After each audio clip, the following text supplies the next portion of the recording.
ካለፈው አርብ ጀምሮ ለተከታታይ 3 ቀናት የቀጠለው የእስራኤልና የኢራን ጦርነት አሁን ላይ እየተባባሰ ነው። ትላንትናም በሁለቱ ወገኖች ጥቃቶች ሲፈጸሙ ቆይተዋል። እስራኤል በኢራን ውስጥ የሚገኙ ኢላማዎችን መምታቷን ቀጥላለች። የእስራኤል የመከላከያ ኃይል እንዳለው በትላንትናው ዕለት 250 ኢላማዎችን መምታታቸው ተገልጿል። እስራኤል የኢራን የኒውክሌር መሰረተ ልማት ላይ በርካታ ጥቃቶችን መፈጸሟን የገለጸች ሲሆን የቴህራን ነዳጅ ሚኒስቴር በዋና ከተማ የሚገኘው ሻህራን የነዳጅ ማከማቻ በእስራኤል ጥቃት መመታቱንም አስታውቋል። የኢራን ፕሬዝዳንት ማሱድ ፔዝሽኪያን እስራኤል ጥቃቷን ማታቆም ከሆነ እጅግ የከፋ ምላሽ እንደሚሰጡም ዝተዋል። የቀድሞ የአይአርጂሲ አመራር ሞሳን ሬዘር በበኩላቸው እስራኤል ተሸንፊያለሁ ብላ እስካላመነች ድረስ ይህን ጦርነት አናቆምም፣ እኛ ኢራኖች ማን እንደሆንን ለዓለም ማሳየት አለብን ሲሉ ተናግረዋል። ይህ የሁለቱ ሀገራት ግጭት በዚሁ የሚቀጥል ከሆነ ምናልባትም ከባድ እልቂትን ከዚህ በኋላ ሊያስከትል ይችላል ተብሎ ይገመታል። ውድ የቻናላችን ቤተሰቦች በዛሬው ፕሮግራማችን ላይ የኢራንና የእስራኤልን ግጭት በተመለከተ አዳዲስ ጉዳዮችን እንመለከታለን። ከዚህም ባሻገር ኢራን ምን አይነት ሚሳኤሎችን ታጥቃለች ስንል ለዚህም ጥያቄ ምላሽ ይኖረናል። እስከ ቪዲዮ ፍጻሜ ድረስ ከፕሮግራማችን ጋር አብራችሁ እንድትቆዩ የአክብሮት ግብዣን እያቀረብኩ ሰብስክራይብ በማድረግ የቻናላችን ቤተሰቦች እንድትሆኑ የአክብሮት ጥሬን አቀርባለሁ። አሁን በቀጥታ ወደ ፕሮግራሙ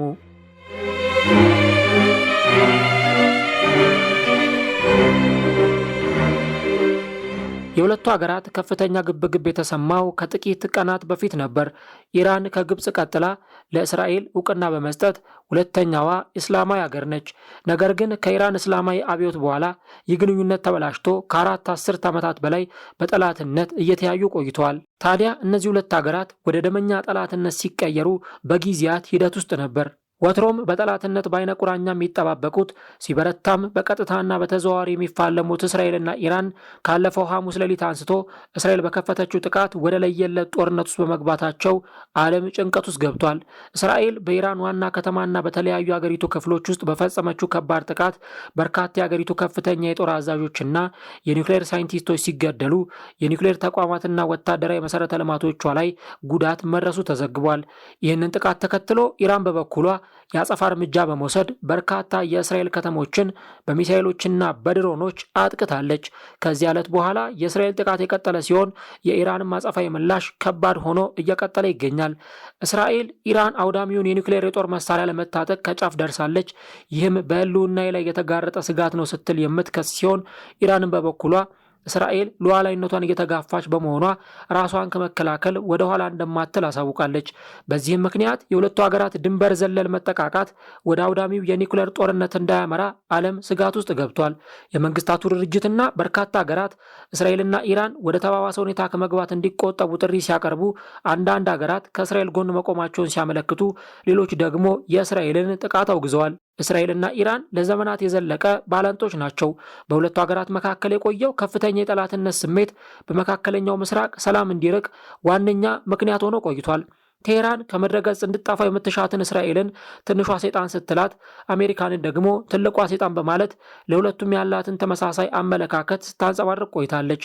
ኢራን እስራኤል ላይ ቀጥተኛ ጥቃት ከመፈጸም ይልቅ በገንዘብና በትጥቅ የምትደግፋቸውን ቡድኖች በመጠቀም በእጅ አዙር ጥቃት እንደምታስፈጽም ይነገራል። ታዲያ የሁለቱን ሀገራት የጠላትነት ታሪክ ለመፈለግ ወደ ኋላ ዓመታትን ሸርተት ማለት የግድ ይላል። እንደ አውሮፓውያን አቆጣጠር 1979 ላይ የኢራን እስላማዊ አብዮትን ተከትሎ መንግስታዊ ለውጥ ሲደረግ በሁለቱ ሀገራት መካከል ያለው ልዩነት መልኩን ቀየረ። የአያቶላ ሆሚኒ እስላማዊ አብዮት የሻ መንግስትን ገርስሶ ራሱን የጭቁኖች መሪ አድርጎ ብቅ ሲል የመንግስታቸው ዋነኛ መለያም የአሜሪካንና የአጋሮቿን ኢምፔሪያሊዝምን መቃወም ሆነ።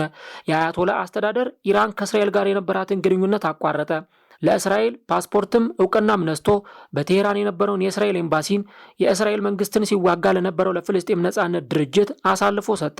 እንዲህ እያለ በሁለቱ ሀገራት መካከል በእጅ አዙር ሲደረግ የነበረው ጦርነት ኋላ ላይ ደግሞ በቀጥታ ሁለቱን ሀገራት በጦርነት እርስ በርሳቸው እንዲፋለሙ አድርጓል። ከተጀመረ ቀናትን ያስቆጠረው የሁለቱ ሀገራት ጦርነት ከዚህም በኋላ በቀላሉ የሚቆም አይመስልም። የኢራን የውጭ ጉዳይ ሚኒስትር ሰይድ አባስ እስራኤል በኢራን የኒውክሌር ተቋማት ላይ ላደረሰችው ጥቃት አሜሪካ ተባባሪ ናት ካሉ በኋላ ኃላፊነት መውሰድ አለባት ብለዋል። አሜሪካ የእስራኤልን ጥቃት እንድታወግዝ የጠየቁት ሚኒስትሩ አሜሪካ ለእስራኤል ይሁንታና ድጋፍ ባትሰጥ ጥቃቱ በፍጹም አይከሰትም ነበርም ብለዋል። አሜሪካ በዚህ ጥቃት ምንም አይነት ተሳትፎ እንደሌላት ከተለያዩ አካላት መልእክቶች ደርሰውናል፣ ነገር ግን ይህንን ማስተባበያ አናምንም፣ ከዚያም የሚቃረን ማስረጃ ነው ያለን ሲሉ በቴሌግራም ገጻቸው ላይ ጽፏል። ከአሜሪካ ጋር የሚደረገው የሚቀጥለው ዙር የኒውክሌር ድርድር ስምምነት ላይ ለመድረስ መንገድ ሊከፍት ይችል ነበር ሲሉ እስራኤል ውይይቱን አበላሽታለች ሲሉም ከሰዋል። ሀገራቸው ኢራን በእስራኤል ላይ በሚሳኤሎች የታገዘ ከፍተኛ ጥቃት መፈጸሟ ተከትሎ በእስራኤል ላይ ከፍተኛ ስጋትን ፈጥሯል። በመካከለኛው ምስራቅና በፋርስ ባህረ ሰላጤ ካሉ ሀገራት መካከል በወታደራዊ አቅሟ ሀያል የሆነችው ኢራን ወሳኝ የሆኑ ጦር መሳሪያዎችን በማምረት ትታወቃለች። ኢራን ከእስራኤልና ከምዕራባውያን ጋር በሚያወዛግባት የኒውክሌር ፕሮግራሟ በአካባቢው ስሟ በተደጋጋሚ ይነሳል። ከዚህ ባሻገርም ሩሲያን ጨምሮ በተለያዩ ሀገራት ጥቅም ላይ የሚውሉት አውዳሚ አጥፍቶ ጠፊና ከርቀት የሚታዘዙት ድሮኖችን የምታመርት ሲሆን ረጅም ርቀት በመጓዝ ኢላማቸውን የሚመቱ ሚሳኤሎችንም በመስራት ትታወቃለች። የእስራኤል ጥቃትን ተከትሎ ባለፉት ቀናትም ኢራን የተለያዩ የእስራኤል አካባቢዎችን በመምታት ውድመት ያደረሱ ሚሳኤሎችን ጥቅም ላይ ያውላለች። ኢራን የምታመርታቸው እነዚህ አደገኛ ሚሳኤሎች ከ1650 ኪሎ ሜትር ጀምሮ እስከ 2000 ኪሎ ሜትር ድረስ በፍጥነት መጓዝ የሚችሉ መሆናቸውም ተዘግቧል። የሁለቱ ሀገራት ጦርነት የዓለምን ሕዝብ በጋራ እያነጋገረ ያለ ጉዳይ ሲሆን የአሜሪካው ፕሬዝዳንት ዶናልድ ትራምፕ በበኩላቸው ኢራንና እስራኤል በቀላሉ ስምምነት ላይ እንዲደርሱ ማድረግ እንችላለን ሲሉ ተደምጠዋል። ፕሬዝዳንቱ በእስራኤልና በኢራን መካከል በተፈጠረው ግጭት አሜሪካ አለመግባቷንም ተናግረዋል። ትራምፕ በማህበራዊ ሚዲያቸው ላይ ሀገራቸው አሜሪካ በኢራን ላይ ከደረሰው ጥቃት ጋር ምንም ግንኙነት አልነበራትም ሲሉ ለጥፈዋል። ኢራን አሜሪካና አጋሮቿ የቴህራንን የአጸፋ ጥቃት እንድታከሽፍ እስራኤል እንዳይረዱ አስጠንቅቃ ነበር። ትራምፕ አክለውም በማንኛውም መንገድ ሁኔታዊው መጠን በኢራን ጥቃት ከደረሰብን የዩናይትድ ስቴትስ የጦር ኃይሎች አይታችሁት በማታውቁት ኃይልና ጥንካሬ ምላሽ ይሰጣል ሲሉ ተደምጠዋል። ሆኖም ኢራንና እስራኤል በቀላሉ ስምምነት ላይ እንዲደርሱ ማድረግና ይህንን ደም አፋሳሽ ግጭት ማቆም እንችላለን ሲሉ ተናግረዋል። የኢራን ሚሳኤል በቤንጎሪዮን ኤርፖርት ላይ ጥቃት ያደረሰ ሲሆን ከዚህም ባሻገር ሳውዲ አረቢያ፣ ካታርና ዩናይትድ አረብ ኤምሬት በኢራን ያለው የነዳጅ ቦታዎች ጥቃት ከደረሰባቸው ወደ የትኛውም ሀገር ነዳጅ እንደማይልኩ ማስጠንቀቂያ መስጠታቸውን ዲዋን ዴይሊ ዘግቧል። ከዚህም ባሻገር እንደ ቴህራን ኒውስ ዘገባ ከሆነ ኢራን ከተኮሰቻቸው 30 ሚሳኤሎች ውስጥ 17ቱን እስራኤል ስታከሽፍ 13ቱ ሚሳኤሎች ደግሞ በእስራኤል ላይ ጥቃት ማድረሳቸው ተነግሯል። ከዚህም ባሻገር ኢራን በፈጸመችው የአጸፋ የሚሳኤል ጥቃት ቢያንስ 10 የእስራኤል ዜጎች መገደላቸው ታውቋል። ኢራን በሃይፋና ቴልአቪቭ አቅራቢያ ባሉ የእስራኤል ኢላማዎች ላይ ሚሳኤሎችን በመተኮስ ቢያንስ 10 ሰዎች መገደላቸው የሕክምና ባለሙያዎችና ሚዲያዎች የዘገቡት ጉዳይ ሆኗል።